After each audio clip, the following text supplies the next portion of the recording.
the mid-1960s, Dr. Campbell was in the Philippines, trying to get more protein to millions of malnourished children. To keep costs down, he and his colleagues decided not to use animal-based protein.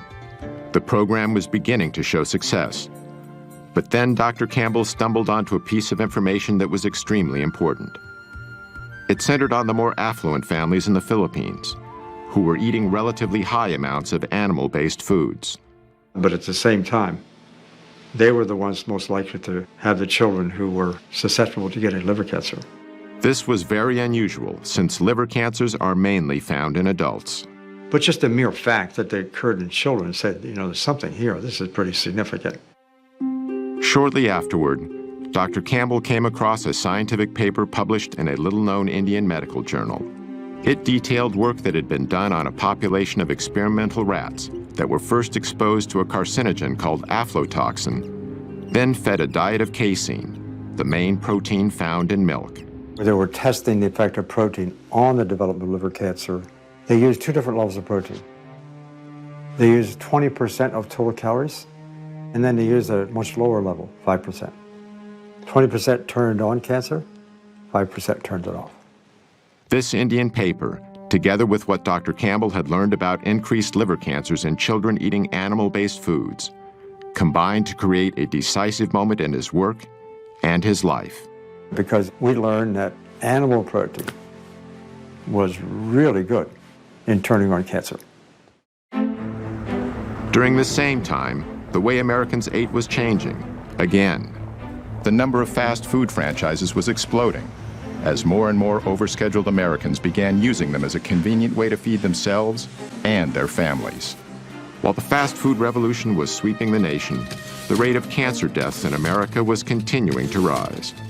As a result, in 1971, President Richard Nixon initiated a program that was dubbed the War on Cancer. We are here today for the purpose of signing the Cancer Act of 1971.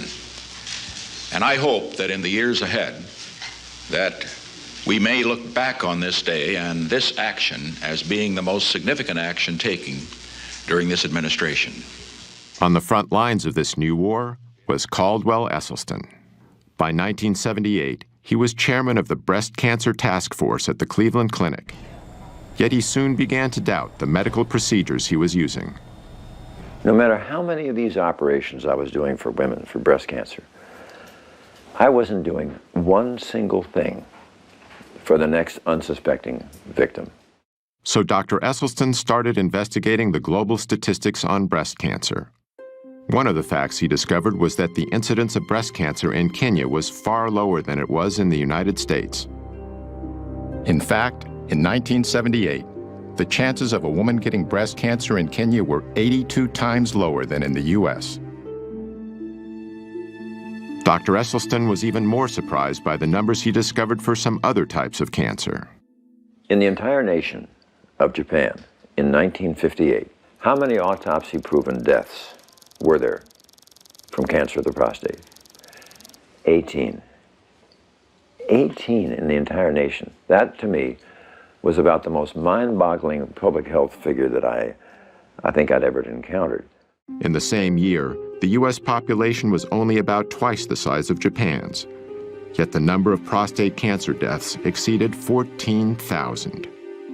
Dr. Esselstyn also discovered that in the early 1970s, the risk for heart disease in rural China was 12 times lower than it was in the U.S. And in the highlands of Papua New Guinea, heart disease was rarely encountered. The link he noted between all the areas he studied was simple. Virtually, the Western diet was non-existent. They had no animal products. They had no dairy, no meat.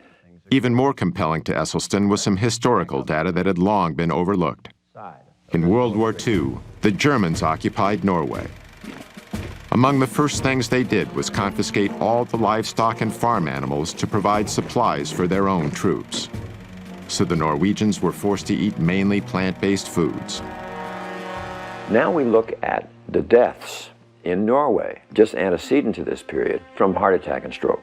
1927, 1930, 35, look right up here, right at the very top, 1939. Bingo! In come the Germans Immediately, 1940, wow, 41, 42, 43, 44, 45. Have we ever seen a population have their cardiovascular disease plummet like this from statins, from bypass surgery, or from stents? No. But look what immediately happened.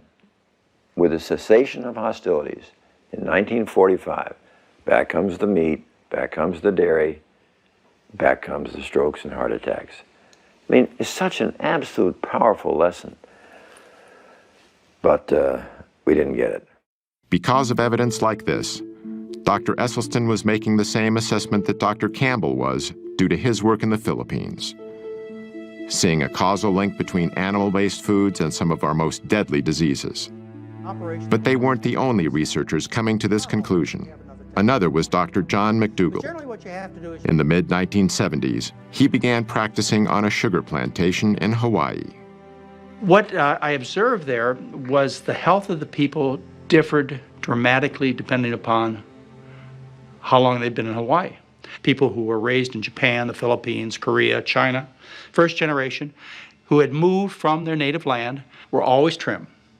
Never had heart disease, prostate cancer, colon cancer, breast cancer, rheumatoid arthritis, multiple sclerosis. Never overweight. They were in their 80s and 90s and fully functional. Their kids got a little fatter, a little sicker. Their grandkids and the next generation were just as fat and sick as anybody I'd ever seen. And what came through clearly was the diet was the difference. The first generation had learned a diet of rice and vegetables in their native land. But the kids, they started to give up the rice and replace it with the animal foods, the dairy products, the meats. And the results were obvious. They got fat and sick. So I knew at that point what caused most diseases. At the time, however, Campbell and Esselstyn knew virtually nothing about this other information. Even so, they ultimately reached a revolutionary conclusion: that many of our most crippling conditions could be greatly reduced, if not completely eradicated, simply by eating what they call a whole foods, plant-based diet. This means consuming foods that come mainly from whole, minimally refined plants, such as fruits, vegetables, grains, and legumes. It also means avoiding animal-based foods, such as meat, dairy, and eggs, as well as processed foods like bleached flour, refined sugars, and oil. Campbell and Esselstyn's research in this field would change their lives forever.